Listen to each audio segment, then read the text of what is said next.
Hello दोस्तों, स्वागत है आपका। आज हम यूगोस्लाविया सिविल वार के बारे में पढ़ेंगे।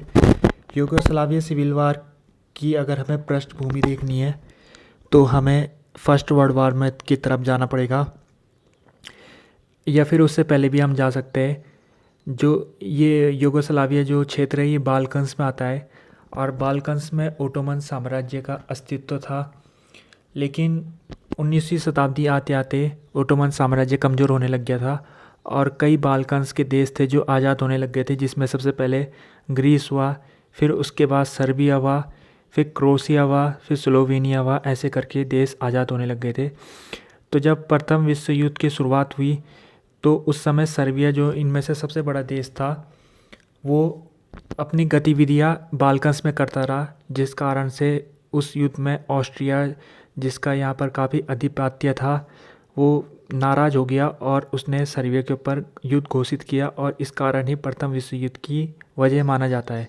लेकिन जब प्रथम विश्व युद्ध ख़त्म हो गया है तो उसके बाद जो क्षेत्र हुए बाल्कन्स में, उनके साथ क्या किया जाए, उससे जो चीज़ उभरी उसको हम यहाँ पर मैं फ़ोन में अगर आपको बता सकता हूँ तो ये देख सकते हैं आप।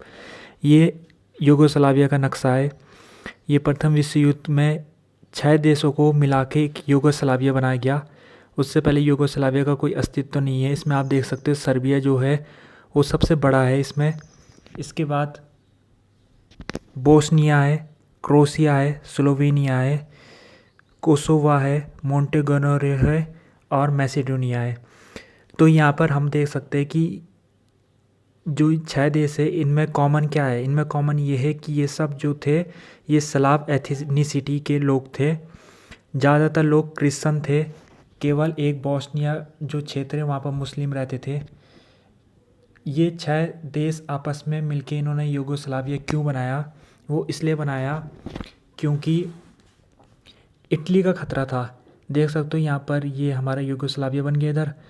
तो इटली इनका पड़ोसी देश था, और ख़तरा ये था कि इटली इनमें अगर ये अलग रहे तो इनमें कब्जा करके इन्हें अपने में मिला देगा।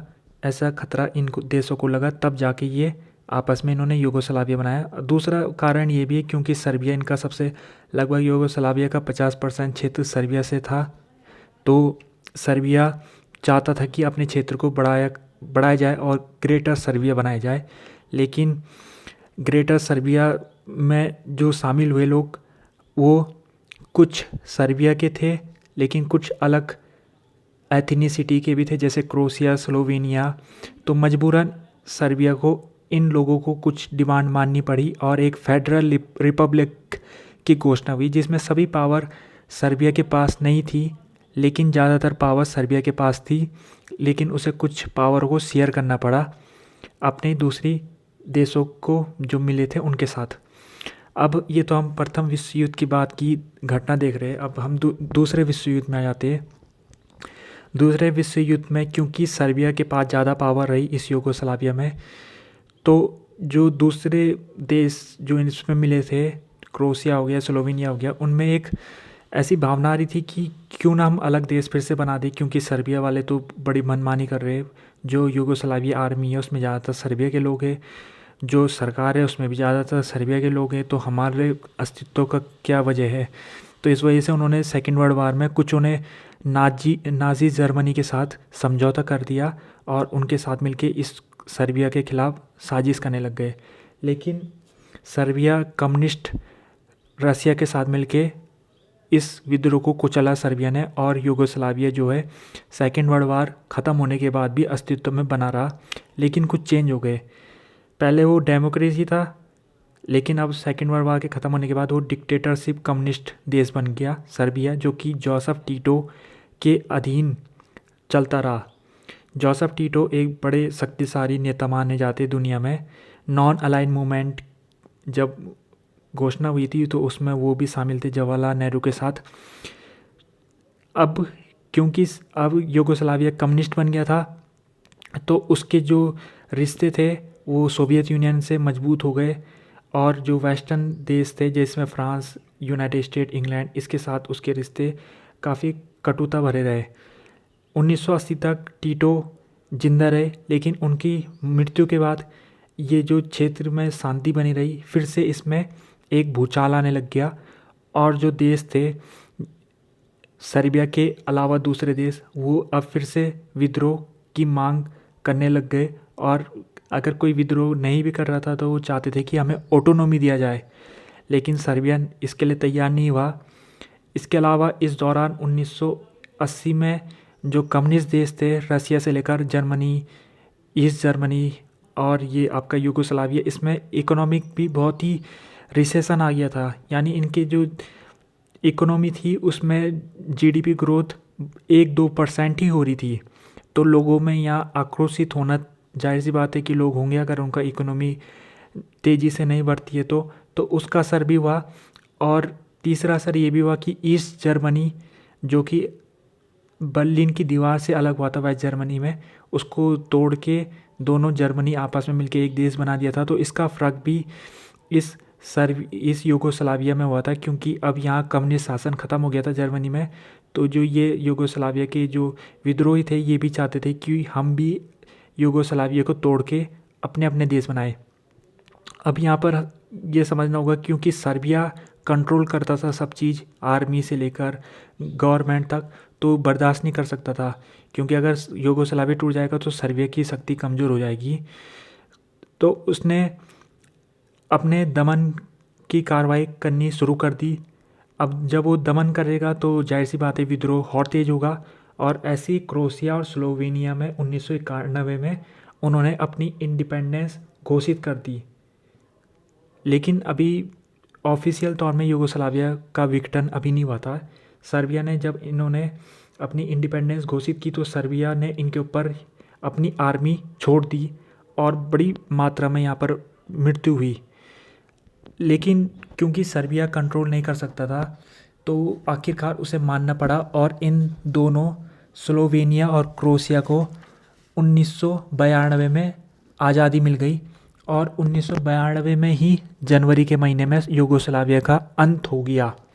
लेकिन अभी केवल इन दो देशों को ही आज़ादी मिली थी। अभी मैं आपको अगर दिखा सकूँ फ़ोन में तो मैं बताता हूँ कहाँ पर कहाँ पर स्लोवेनिया क्रोएशिया है। तो यहाँ पर अगर आप देख सकते हो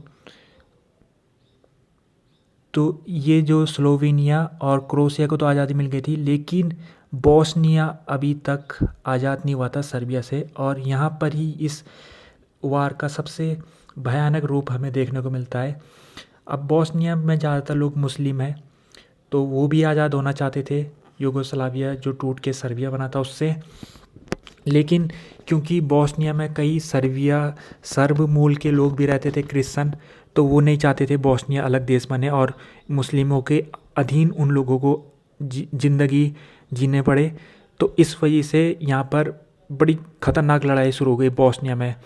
अब सर्बिया क्योंकि बोस्निया के मुकाबले बड़ा देश है, तो सर्बिया ने अपनी सेना बोस्निया के अंदर भेजने लग गया और वहाँ बड़ी तादाद में जेनोसाइड करने लग गया। तो यहाँ पर बोस्निया में जेनोसाइड हुआ, रेप हुआ। इस सब को रोकने के लिए यूएन ने अपनी ट्रूप भेजी, लेकिन वो बेअसर हुई और लाखों लोगों की इस दौरान जान गई।